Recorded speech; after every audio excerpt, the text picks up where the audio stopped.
ED പരിശോധന നടന്നത് പിണറായി വിജയന്റെ വീടുകളിലാണ്. കണ്ണൂരെയും തിരുവനന്തപുരത്തെയും വീടുകളിൽ. അതോടൊപ്പം കോഴിക്കോട്ട് മുഹമ്മദ് റിയാസിന്റെ വീട്ടിലും റെയ്ഡ് നടന്നു.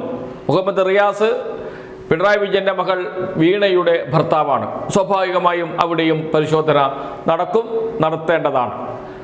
വലിയ ഞെട്ടലോടുകൂടിയാണ് കേരളം ഈ വാർത്ത കേട്ടത്. ബ്രേക്കിംഗ് ന്യൂസുകൾ നേരുന്നു. ഉച്ചവരെ ഇപ്പോഴും വാർത്തകൾക്ക് ക്ഷമമേയില്ല. ദൃശ്യമാധ്യമങ്ങൾക്ക് അതിൻ്റെ വിവിധ തലങ്ങൾ പരിശോധിച്ചു കൊണ്ടിരിക്കുകയാണ്, പരിശോധനയുടെ വിവിധ മാധ്യമങ്ങളും മാധ്യമ പ്രവർത്തകരും. പക്ഷേ അപ്പുറത്ത് മറ്റൊരു കൂട്ടരുടെയും നെഞ്ചിടിപ്പ് കൂടിക്കൂടി വരുന്നുണ്ട്.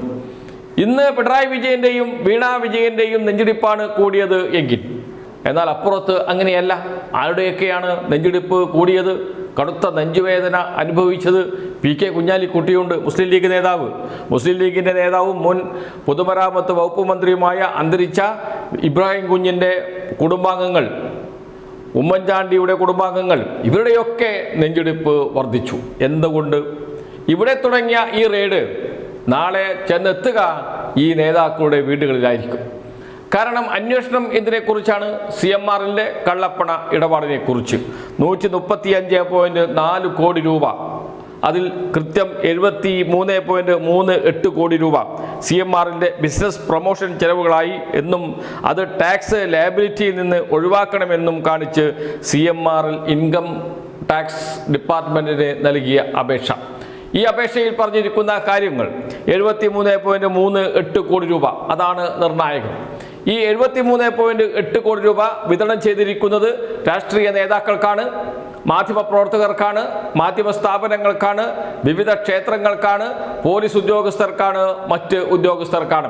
ഈ പട്ടിക മുഴുവൻ EDയുടെ കയ്യിലുണ്ട്. അതിൻ്റെ അന്വേഷണത്തിൻ്റെ ഭാഗമായി തുടക്കമായാണ് പിണറായി വിജയന്റെ വീട്ടിലെത്തിയത്. പിണറായി വിജയന്റെ പേരുമുണ്ട് ഈ പട്ടികയിൽ, പണം പറ്റിയവരുടെ പട്ടികയിൽ. പക്ഷേ പിണറായി വിജയൻ പറഞ്ഞിട്ടുണ്ട് ആ PV ഞാനല്ല എന്ന്. പിണറായി വിജയൻ എന്നതിൻ്റെ ചുരുക്കമാണ് കൊടുത്തിരിക്കുന്നത് PV. അത് പത്മജ വേണുഗോപാലാണ് എന്നാണ് ഇപ്പോൾ വരുന്ന മറ്റു വാർത്തകൾ. എന്തെങ്കിലും ആയിക്കോട്ടെ, പിണറായി വിജയൻ പറഞ്ഞിട്ടുണ്ട് ആ PV ഞാനായിരിക്കില്ല എന്ന്. എന്നാൽ അതേ പട്ടികയിലുള്ള RC രമേശ് ചെന്നിത്തല പറഞ്ഞിട്ടുണ്ട് പണം വാങ്ങിയിട്ടുണ്ട്, അത് സംഭാവനയായി വാങ്ങിയതാണ്, ആ പണം KPCCയുടെ അക്കൗണ്ടിലുണ്ടാകും, കണക്കിലുണ്ടാകും എന്ന്. PK കുഞ്ഞാലിക്കുട്ടി പറഞ്ഞിട്ടുണ്ട് പണം വാങ്ങിയിട്ടുണ്ട്, എന്നാൽ ഞാൻ കൈകൊണ്ട് വാങ്ങിയിട്ടില്ല, പാർട്ടിക്ക് വേണ്ടിയിട്ടാണ് വാങ്ങിയത്, ഞാൻ കൈകൊണ്ട് പണം വാങ്ങിയിട്ടില്ല എന്ന് പറഞ്ഞത് PK കുഞ്ഞാലിക്കുട്ടിയാണ്. എന്ന് വെച്ചാൽ 2 മന്ത്രിമാർ, ഈ മന്ത്രിസഭയിലെ 2 മന്ത്രിമാർ പണം വാങ്ങിയിട്ടുണ്ട് എന്ന് സമ്മതിച്ചിട്ടുണ്ട്, പരസ്യമായി പറഞ്ഞിട്ടുണ്ട്. വാർത്തകൾ നമ്മുടെ മുന്നിലുണ്ട്, പ്രേക്ഷകർക്ക് ആ വാർത്തകൾ കാണാനും കഴിയും.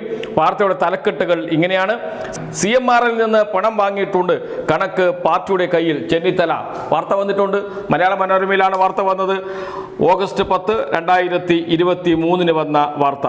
ഇനിയിപ്പോൾ PK കുഞ്ഞാലിക്കുട്ടി പണം വാങ്ങിയതിന്റെ വിശദാംശങ്ങൾ പുറത്തു വന്നിട്ടുണ്ട്.